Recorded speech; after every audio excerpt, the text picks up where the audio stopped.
shortly after the death of Pope Francis, we reported on the prospect that a new pope might just let a few rays of sunshine into that vast and heavily guarded treasure trove, and maybe let a few secrets out. Specifically, what the Vatican knows about extraterrestrial visitors and how the Vatican knows it. It turns out Pope Leo XIV has a spiritual connection to the Vatican's long history of astronomical research, and a personal connection to a land where mysterious phenomena aren't confined to the heavens. They are literally carved into the ground. I'm going to dig into all of this, chapter and verse, in this jam-packed hour-long special on the connection between the Vatican and whatever truth may be out there. So let's get started. I sure didn't think when I got up today that I'd be covering a European election, but how often do just 133 men, just men, pick a leader for 1.4 billion people of all genders and races and cultures around the world? We officially have a new pope, and if you had Cardinal Bob from Chicago in your office pool, congrats. Until about 9 hours ago, an American pope seemed about as likely as a female pope. But now, as you may have heard, Cardinal Robert Prevost, holder of both U.S. and Peruvian citizenship, has become Pope Leo XIV. And that name is a very big reason we are taking our true crime hats off tonight and putting on our mystery hats, or shall I say our mystery miters. Okay. A lot has been made already about why the successor of Peter and the immediate successor of Francis took the name Leo. The last Pope Leo ruled for 25 years at the end of the 19th century. He's known as the social justice pope, using the ultimate pulpit to speak up for workers' rights and economic fairness. In fact, the Vatican has now confirmed the new pope picked his new name for that very reason. But you know what else Pope Leo XIII did? He established the Vatican Observatory, cementing the Church's long-standing fascination with the heavens. Not just heaven, either. Even now, the Vatican operates a state-of-the-art telescope system on the outskirts of Rome and Mount Graham in Arizona. Vatican astronomers collaborate with astronomers in leading institutions worldwide. Their findings, their methods, and their research, like all Vatican records, are preserved for the ages, you guessed it, in the Vatican archives. And they could help answer an ancient debate. Whether centuries-old sightings of angels and other heavenly beings were actually extraterrestrials, non-human visitors from somewhere else in the universe, you know, like the Tic Tacs that we've been seeing lately. Aliens or angels, or anything you call them all, that's captivated UFO researchers and conspiracy theorists since the last Pope Leo wore that hat. And when Francis died, many hoped that the transition would bring about an opening of the archive doors. Pope Francis, by the way, just last fall authorized an expansion of the Vatican archives and library, which already comprise 50 miles of shelving. And since this is the 21st century, archivists are scrambling to digitize everything that's down there. The books, the files, even the parchment papers. The hunt for proof of alien life in the Vatican files picked up steam in 2023 when a former U.S. intelligence official named David Grusch told Congress that the Vatican had been involved in a cover-up. David Grusch later provided more details to NewsNation's Ross Coulthart, and here is some of their conversation. So let's start from the very beginning. Mm-hmm. You say it's a 90-year cover-up. Just about, yeah. 90 years? 1933 was the first recovery in Europe, in Magenta, Italy. They recovered a partially intact vehicle. It's long been known that the regime of dictator Benito Mussolini documented numerous UAP during this time. This internal memo from the Italian Secret Services includes crude drawings of the UAPs. It's true, it's real. Yeah, that actually happened. Italian government moved it to secure air base in Italy for the rest of kind of the fascist regime until 1944, 1945. And, you know, the Pope Pius XII back-channeled that. So the Vatican was involved? Yeah, and told the Americans what the Italians had, and we ended up scooping it. So let me be very clear about this. You're saying that the Catholic Church, the Vatican, they know about the existence of non-human intelligence on this planet? Certainly. A spokesperson for the archives told the Catholic News Service, and I quote, "I don't know where this Grusch got the information. One can laugh at it," end quote. But is it laughable to think that the Vatican holds secret information on the existence of alien life forms? For more on that, I'm joined by the perfect guest tonight. Danny Sheehan is an attorney and former general counsel to the U.S. Jesuit headquarters in Washington. In the 1970s, he was tapped by President Carter to contact the Vatican about what they knew about UFOs. He's also the founder of the New Paradigm Institute, which informs the public about UFO phenomena.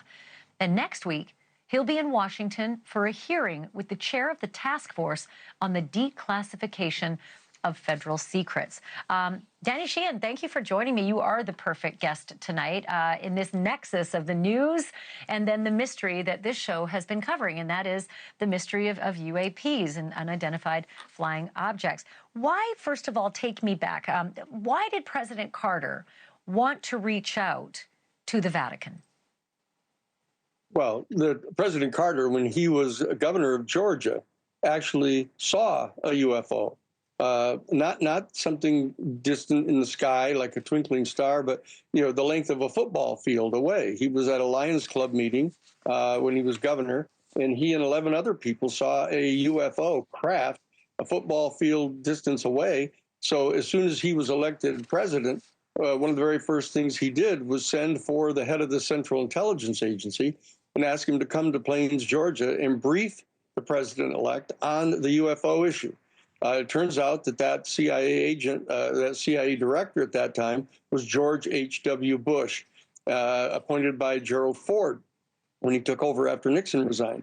And the fact is, George H.W. Bush refused to brief the president, saying that the president had no need to know, and therefore he wasn't going to give him the information. So because of that, what President Carter did was he contacted the head of the Science and Technology Committee of the House of Representatives and asked them to set up a Congressional Research Service investigation of all of the documents and evidence that was in the possession of our government about the UFO phenomenon and any extraterrestrial life form that might be responsible for them. And that was who contacted me at the Jesuit headquarters to have me contact the Vatican to get whatever information the Vatican had about the UFO phenomenon and about extraterrestrial life so we could provide that to the president. So I got authority from the Jesuit order that was my base at that time in the headquarters to send the letter to the Vatican and ask for those files. Well, here we are a half century later, and we have a new pope who seems to have this sort of slight connection, at least to the scientific heavens anyway. And I'm wondering if you think it's going to make any difference. Do you think that this new pope will actually help UFO enthusiasts and others gain access to whatever secrets lie beneath the Vatican? I do believe so, yes.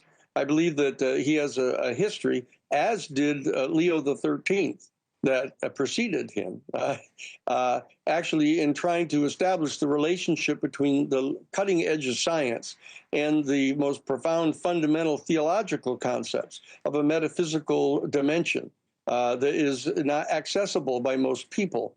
That's the key to this man. He is a person who wants to bring together science and theology to be able to bring the Catholic Church into the 21st century so we can begin to adjust the institutions of our planet to cope with the reality that there's an extraterrestrial non-human civilization that surrounds us, and the fact that they've been coming and going from our planet at least since the detonation of the first nuclear explosion in 1945. So I think that he is going to be the disclosure pope in the same way that we are going to have a disclosure of what the American government knows about this in the next handful of years. Boy, you got me there. That's something that a lot of people have, obviously journalists, but a lot of people have been waiting for, and I hope you're right. But I do have this question. Should the Vatican be concerned about any kinds of revelations or truth about aliens? Doesn't it contradict the teachings of the Church if there are really aliens out there? Well, what it does is it's different than the earliest 1st and 2nd century theology that was developed by the Church at a point in time when 99.9% of all the people on the planet were completely illiterate and didn't travel more than 50 miles from the place where they were born. So that the formulation of these esoteric insights that the Church has about the nature of human consciousness, our capabilities to engage in telepathic communication, the communion of the saints, if you will, life everlasting, which has to do with potential reincarnation, the ability to levitate, for example, like some monks in the Catholic monasteries are capable of doing, like Jesus walked on water, the ability to transmute matter from, for example, water into wine. These are capabilities that deal with the kind of deepest scientific secrets about the relationship of human consciousness and the subatomic nature of reality. This is what's in the process of coming forward, and that's why many of the institutions of power on the planet right now are so reluctant to open up that box. But the Church has a fundamental responsibility to be the ushers in of a perception of our relationship to the universe, in our human consciousness to the evolution of our species. So I believe that the Church is going to play a major role in doing this, and they've issued a statement back in November of 2009 stating that in light of the fact that we've now got these new spaceborne telescopes and they're discovering more and more of these new exoplanets, it's now clear, as they said, that much sooner than we had previously anticipated, we're going to discover that life exists elsewhere in the universe. And therefore, the time has arrived for the beginning of that all-important conversation about the profound philosophical and theological questions that are posed to our human family by the discovery of life elsewhere in the universe. That's the moment that we have reached now, and this will be the Pope who governs the largest single denomination on our planet of 1.4 billion people to usher in this larger reality and integrate it with our sense of ourselves in the universe. Danny, the one thing that I learned that was so surprising to me, and correct me if I'm wrong here, is that the archives don't belong to the Vatican. They belong to the Pope. And so he is one person who can wave a magic wand and open that incredible labyrinth of information. But I also understand that there are politics that play out in the Vatican. It's just like any other organization. Could he be hamstrung by politics in the Vatican? Can he really just wave a wand and make it happen? Well, we'll see. This really has to do with the kind of disposition of power that's within the College of Cardinals and within the Vatican structures themselves. Just like any president coming into office and discovering that there are different agencies and different protocols that are operational that the chief executive has to respect in order to get anything done, that Pope Leo XIV is going to discover that he has to navigate the power structures. He's going to have to become intimately familiar with them, but he has spent some substantial amount of time in the Vatican.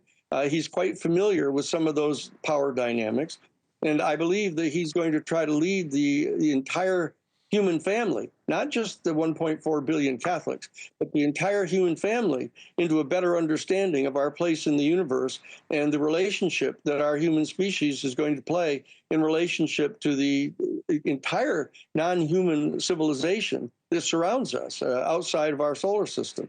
This is an extraordinary period of history that we're living through. The people that are listening to this program are going to be alive when this disclosure is made, not only by the United States government, but by the Vatican and by the leaders of the Jewish faith and the Hebrew, the Hindu faith, the Buddhist faith, all of the leaders of these major denominations on our planet know that our human family has much greater capabilities than we've been allowed to know about, and they know a lot more about the existence of this extraterrestrial civilization than they have yet publicly revealed.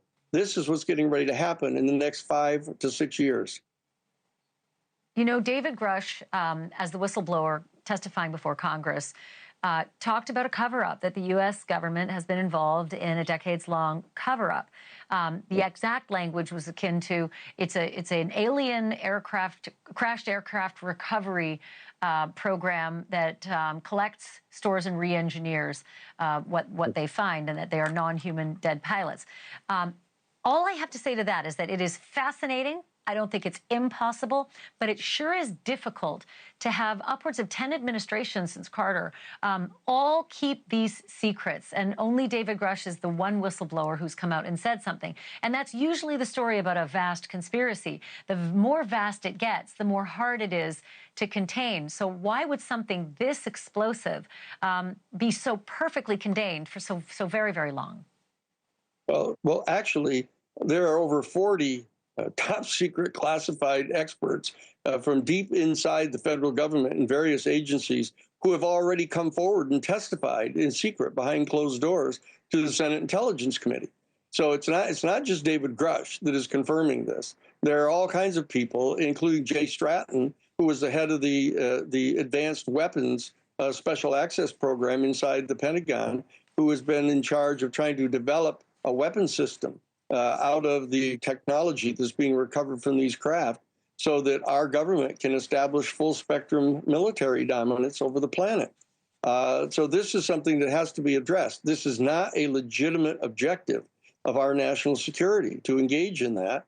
And we have to be able to reach out and establish treaties with the other nation states, including Russia and China, in India and other major players, in all the NATO countries, to establish a treaty whereby we will all agree not to use any of this technology recovered from these craft for a weapon system.